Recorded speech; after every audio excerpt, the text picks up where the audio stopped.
That's one place to sing. But now it's like, okay, I'm trying other beats and I'm trying to be versatile with time.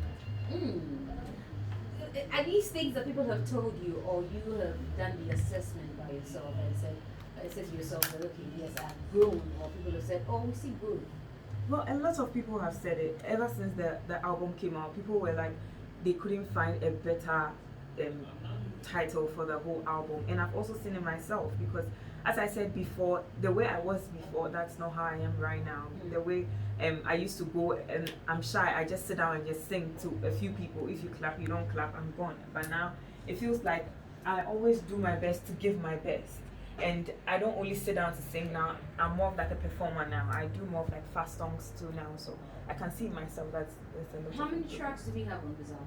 I have 12 songs. 12. How many of them have we heard already before the album was put together? I think you've heard about 4 of them: Sugar, MzGee, Pepper, and then Memories. And the Memories, yeah. You haven't heard one to Don't mind DJ Phil, don't let him distract you. But a lot of the times, people say that most of the girls are reserved and are not able to give out their best. And you also admit the fact that you used to be laid back. Yes. We do a lot of laid back songs. I've always said that who always, or why is it that we find ourselves in that space? Who is tying us and what is keeping us, in our shelves? I think that when you're a female and then you join the industry, I mean, in fact, when you're anybody and you join the industry, you tend to drift a little bit from what you're comfortable with.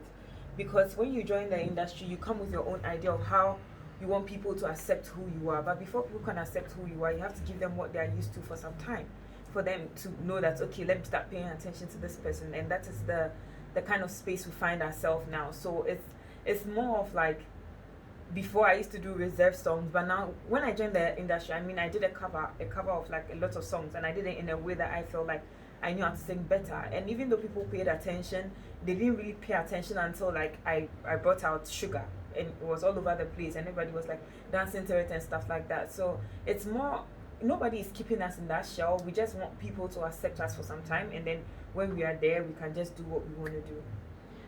I ask it also because I see that one of the songs that you're pushing really hard is what you have with Wendy Shay. Yes. Above all the things that I've heard today, it's only Wendy Shay's that you keep pushing. Yeah. Is there a particular reason why the team has decided to concentrate on that song? Well, we are pushing all the songs. I think Wendy Shay and our song was the first single release of the album, to introduce the album, and that is because I first of all, I wanted people to accept me for me, because there has always been that comparison amongst women, that, oh, this person sounds more like this person. I get that comparison a lot when it comes to Wendy. Oh, you are sounding like her, or she sounds like you, or you're trying to look like her, or she's trying to look like you. So I was just trying to put that thing out there where it's like women empowerment. We can both be on the same song and we'll sound very, very different. And I mean, I think putting Wendy on the song was like one of the best decisions I made, because now people, it's like the comparison has dropped a little. People don't really compare us because they've seen that what the two of us can do on a particular song. So, and I think people were not also expecting that Wendy and I would do a song together, because this actually the first time or something that maybe Wendy has done a song with another vocalist. So it's more of like people are stuck there for some time, but the songs on the albums are good and people are getting into it. I heard you and Camilo. I heard another voice who I'm not sure who it was. Another masculine voice. EL. That's EL. Oh, that's Yes. EL. Yeah. Oh, I see. So, what instigated or what informed the choice of people that you had on the album? Is like a team thing, or you say, oh, I think I love this person, and this is my album, and I want to put them on, or the team decide to choose each and every person for you?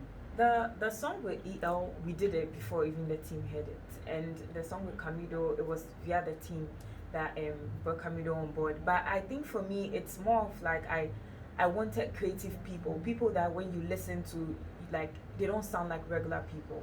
I don't know how to explain it, because it's like everybody sounds the same, but there are some particular people, when you listen to them, you know this is a different sound, this is something creative, this is something that people don't usually do. That's what I wanted, because I see myself to be such. I feel like people see me and then they're like, no, we don't even know where to fit you. Where do you fit? And those are the kind of people I like to roll with, because they make working very easy for me. And I feel like when the songs came out, everybody can attest to the fact that they did amazing on the songs. Yeah. Did you write these songs, or you have a writer? Do you have someone who writes songs for you, or you write all your songs? The first song on the album, Wanted Wanted, that's the first song, was written by Andrew Keche.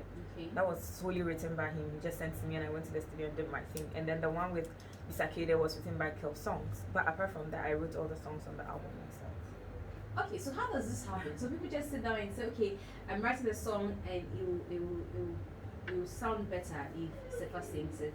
Is that what happened? Is that how Andrew sent you a song? Or I mean, he texted me and he's like, oh, I have a song for you and I feel like if you sing it, it would really be amazing if you have your voice on it. I also have songs that I'm planning on giving to other people, because when you sing the song, you know that, okay, I've written a song, but this is not you. You know, there's nothing you can do about it. There are some people that are born to be writers, and some people are born to be vocalists and writers, and some people are born to just be singers. So, I mean, when you write a song and you feel like this is not you, even though it's your story, you can't really deliver it as much as you want other people to hear it, then, I mean, you give it to the next person to do it. And you said you write your song? Yes, I do. How long does it take you to write a song? It depends. It depends on the beat and what I want to write about. So what you did with Camido was written by yourself? Yes. What you did with Wendy was written by yourself? Yes. How does that happen? So that you think of a subject matter and you begin to write about it, or you're telling, like you said, this is your feelings and your thoughts, so you're telling your personal story. Yeah, when I go to the studio and I listen to them, I just try to sit down and meditate a little. And as I said before, I keep off. So there are some things that are deep within me that I don't talk about, but I feel they are there. So when I go to the studio and it just comes up and I just sing about it. So it's even after I record the song and I sit down and I'm like, okay, this happened to me, that's why I actually did that. So you don't actually write? Yeah, I don't, sometimes I put a pen and a paper, like, or I use my phone. But then I start to think about stuff and I start writing, like something somebody did to me some years ago, or something I'm going through now, and then I just put it on pen and paper and try to put it on the beat. I have a challenge understanding S3fa when she's coming for interviews, and S3fa I see on the internet, and S3fa I see going for shows and all of that. You're almost all the time covered up every time you're stepping out for an interview. And that's not the S3fa that we see on the internet. And it begins to create a lot of conversations. People saying, but this chick, she said this, she's doing that. I'm sure you've heard all of that. First off, why are you always covered when you're stepping out for interviews? I told you I'm very different. I mean, I try to dress the way I feel comfortable. If today I wake up and I feel like, okay, I want to show skin, I'll show skin. If I'm coming for an interview and I feel like I want to be all covered, I'll be all covered. Because I don't like when people try to tell me how to live my life or how to dress because I sing. And it's like, okay, since you are doing this, you should go this way all the time. And since you are doing this, no. A woman can be diverse. Anybody can be diverse. I am allowed to wear what I want to wear. So sometimes I try to put that thing into people's minds, because like with Ghanaians, you have to put it there for them to understand that I want to dress how I want to dress. I don't want somebody to tell me, because you started this way, you're supposed to go this way, you're supposed to go that way. So if I feel like it. So in recent times, you've been feeling like it a lot, right? Oh yeah, I've been feeling a lot like it. Tell me about it, because I don't know, all of a sudden, every time you're showing, and I hear people say, this is not the same girl who says la la la la la la la on TV and da da da da da, and now she's showing. Tell me why in recent times, you decide to like show. I think it was at your interview on TV. On TV. And then I was like, I mean, if you don't show skin, does that mean that you won't blow? But because I think I passed the comment and I was like, I am comfortable with showing skin when I want to, but does that mean that my next female who can show skin will not blow? Do you get it? But I feel like everybody tries to put women in a box. That is what I hate, because MzGee, let's just look at this thing. There are a lot of male artists in the industry, right? And then they have music videos where they have women wearing bikinis, all sorts of provocative attires, and in their videos they're talking about sleeping with women, a woman with a big ass, smoking and stuff like that, and people consider that as a rock star. But then I do a video and I'm trying to, I mean, I'm a woman, obviously I'm sexual, do you understand? And I do something when all of a sudden, oh, S3fa is a bad girl. She's quote unquote a hoe, excuse my language. She's this, she's that. I mean, it doesn't make sense. there are lots of men that are all over the place, removing their shirts and walking about, showing us their boxer shorts and everything. But that is not a problem. But then if I wear a short, that is a problem. That's why I'm good. We see a lot of, you can attest to the fact, we see a lot of videos on TV. You see them too, right? I mean, you see all these pretty girls in the videos and the guys smoking and then I'll sleep with you, I'll give you money, your chairman has money and things like that. But that is a rock star. But when I talk about how pretty I am or how I feel sexy in my dress, then S3fa is doing porn. But it looks like it just became very, very normal for you. You just move from be careful zone, it's like I can't be bothered about you all, and back to back, you're showing. Back to back, you're showing. And that one I saw was a slit on the dress you were. It was, I don't know what outfit it was. There was a slit that was almost showing your JJ, and I'm like, okay. But that was actually a dress that was made for me for a photo shoot, and I was wearing something under that. Okay. I just didn't feel like I needed to explain to anybody if I was wearing something or not, because obviously you can see, and there were a lot of men in that room. I wouldn't come out like that if I wasn't wearing anything under it. And also, I feel like lately I've gotten to a stage or a point where I just want to be myself and be happy with myself. I'm tired of pleasing people. I'm tired of doing things to make people happy. I just want to be myself. And I feel like I'm also trying to clear that stigma where it's like when men do it, it's right, but when women do it, it's not right. Do you get it? And most of the times I also have a problem with people telling me, oh, you are showing too much and you're doing this and you're doing that. I mean, I don't go naked on the internet. I seriously, I do not go naked on the internet. I always use the males because they try to compare us to the males. I go to the males and then I see somebody with a shirt off and then they've posed. That's naked because I can see his breast, his nipples, everything. But then, yes, but then he hasn't got. People say you've got nice boobs. You see, they're full round and all of that. But that is the point. I mean, MzGee, the problem is that people say they've seen my breast, but they haven't seen it because you haven't seen my nipple. What you see is cleavage. You haven't seen my breast.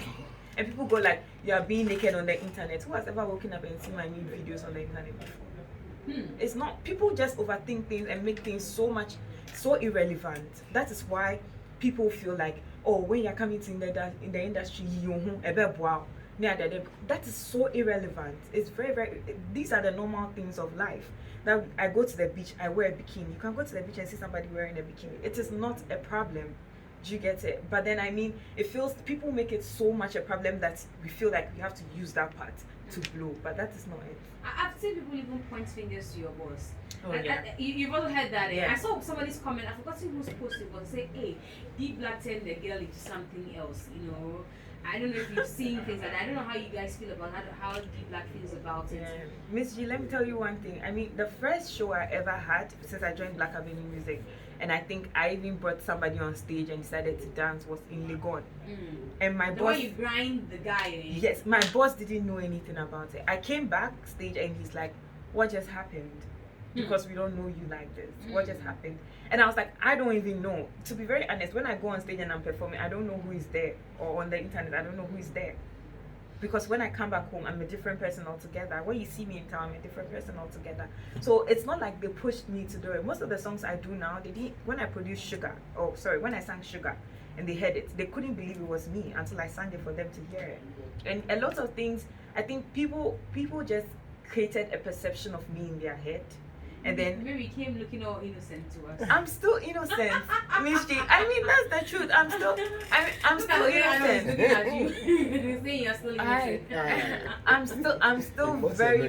still very innocent. Nothing has actually changed about me. I see. Nothing has changed because the way you see me on the internet and you're like, oh, she's showing too much skin. That's how I am at home. I hardly even wear clothes at home. A lot of us don't at home, at least we know that. Well, I'm going to pause now. I have Arnold and of course Vida in studio. I'm sure that they are ready to ask some questions. So we're going to listen to another track.